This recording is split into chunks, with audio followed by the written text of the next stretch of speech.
So James decided to bring the TV back into the bedroom, which I'm not thrilled about. I don't use it. This is awful. I need ideas on how to deal with the wires, the antenna thing. This is absolutely taking away from the luxury and simplicity and minimalism and sexiness of this room. What I am starting with, though, as I try to figure something out, is this ONN brand. I will leave a link for this Amazon affiliate link in the video description. It is a surge protector wall tap. That'll go right there. I hate covering our pretty like plug outlet cover because that's so pretty, but look at this. I mean, come on, this will be so much prettier. So at least that's a start. But then tell me, Frugal, what about these wires and antenna thing? And I mean, the antenna, I wonder if I can like mount it behind the TV up there somewhere.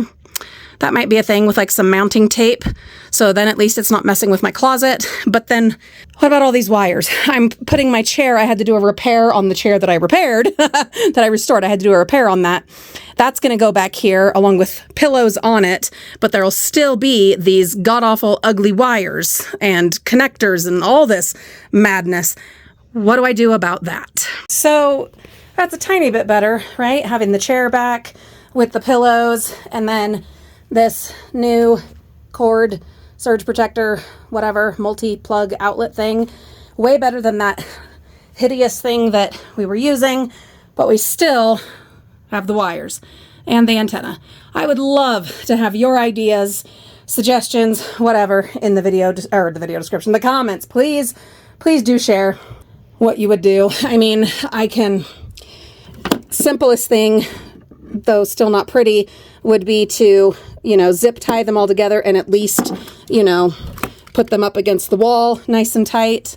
But then what? I've seen people like wrap them, or maybe, I don't know, I think there's like, isn't there like a white PVC kind of bendy tube that maybe could go over them and have them against the wall? The problem is, what about like, there's this thingy and this thingy, the Roku and the splitter thing. I don't know. So please, thoughts, suggestions, ideas, tell me in the comments, because it just takes away, you know what I mean, from the romance of what I'm trying to accomplish here. And then not only that, more practically, when I want to close the curtain, I can't because this thing is in the way, like, because it's balancing up there. So it needs a different home so that I can close off my closet and not have to see that, because that was one of my priorities in redoing the room. I don't know. You guys, you tell me. I didn't want the TV back in here, but it's not just my room, it's also James's room, and he wanted it in here, and I have to figure out how to make it work. So ideas, please tell me in the comments.